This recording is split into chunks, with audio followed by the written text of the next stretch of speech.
Well, hello everybody, and I just wanted to give a bit more of a view on what the costs are for living full time in a motorhome, and it really comes from some questions that I've seen around about what does it cost? Can you live in a motorhome in the UK? You know, is it legal? Where can you park? And all the rest of it. And I just wanted to sort of relay our experience over the past couple of years, and now as we're travelling a bit more, we have been fairly protected in terms of what we're doing because we were wardens on a caravan site. And we had always a sort of, quotes, home base to go to. But now we have no home base. If we want to stop somewhere for a little while, then it's a little bit of a negotiation in terms of, you know, what we do. Campsites have limits on the amount of days you can stay, and it can get fairly costly, especially if the site is, you know, we're in the high season now. It's beautifully sunny. It's getting popular, and you can easily, with a campsite that's got toilets and showers and so on, you can easily pay £20 a night, so £140 a week, and you start to multiply that up. You're looking at well, you could rent a decent house or a flat for that around the country each month, and you'd have all your facilities there. However, what we do is we like to go and do a little bit of wild camping when we can, parking up in places where there are no facilities, because we have the onboard water, we have the onboard toilet, and the onboard solar panel electricity and so on. So we can park up from £0 per night, and indeed we're looking at a site at the moment to stay for a week or so. That was, well, 7 days is going to be just short of £60. So, I haven't worked out exactly how much that is, but short of £10 a night. Doesn't have any facilities, but there are sort of water filling points and else and emptying points, which is always a good thing to have nearby. So, looking at that cost, so you've got a little bit of a choice, I suppose, in terms of if you're staying somewhere for a little while and you're getting a bit of a discount because you're booking up a longer term thing, or whether you're moving frequently and using the fuel in the van to get from place to place, and there's all those things. So the cost to consider when you're thinking about living full-time in a motorhome is, well, excluding the cost of the van, you've got to buy the van.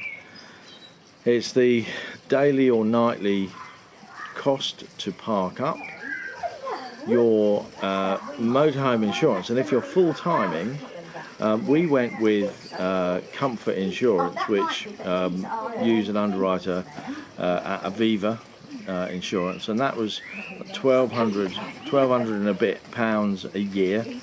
So there's that. There's £1,200 a year. There's your road fund license or car tax, which I think is about £160 a year for the van. Something like that. I'm not quite sure what it is. It just gets taken out on the direct debit. And then you've got vehicle maintenance. So if you're doing a lot of miles, then you've got to keep the vehicle you know, all topped up and ready. So looking at tyres, I haven't checked on tyres. I think we've got quite a few miles to go yet before we need to buy more tyres. But on our van there are 6 tyres that probably all wear out at the same time, and I think they're probably going to be like 250 quid a piece, or thereabouts. So you know, that's going to be like £1,500 to replace all the tyres.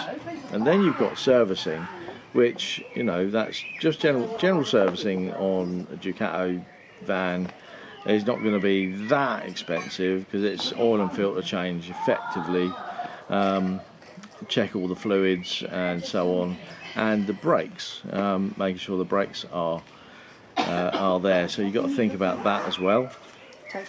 And then you're you know, you're thinking about other, you know, all the other things, like the habitation check that you've got to have done to keep the warranty in place, and that's going to be like about 200 odd quid a year to have that done. And then any other little repairs and, you know, stuff you do as you go along. And you've got, you know, the, you know, the washing of the van. You know, if you can't wash the van yourself, and bear in mind, I go round it bit by bit and wash bits of it as I go, because it, you know, it's at least a whole day to wash it properly, and get it all done. But at least the Auto Trail is super guarded, so you know, that keeps all the paintwork nice and clean and tidy. The dirt just sort of wipes off, really, doesn't scratch it up, and it sort of washes off easily. But you've got to factor all those little bits and pieces. Yeah, if you go over a toll road, you've got to think about that. You know, what routes are you taking from campsite to campsite? Are you going abroad? You know, you've got to factor in the, you know, depending on what size your van is, you know, it can be like 200 quid to go just across the channel, and then you've got to pay to come back if you want to come back. And then you've got all the toll roads abroad, and there's lots of information out there about the little tags that you can get, the prepaid or billable tags you get in France and Germany and Spain. I've read up about those. I can't remember all the names of the different ones, but they seem to be a very good idea.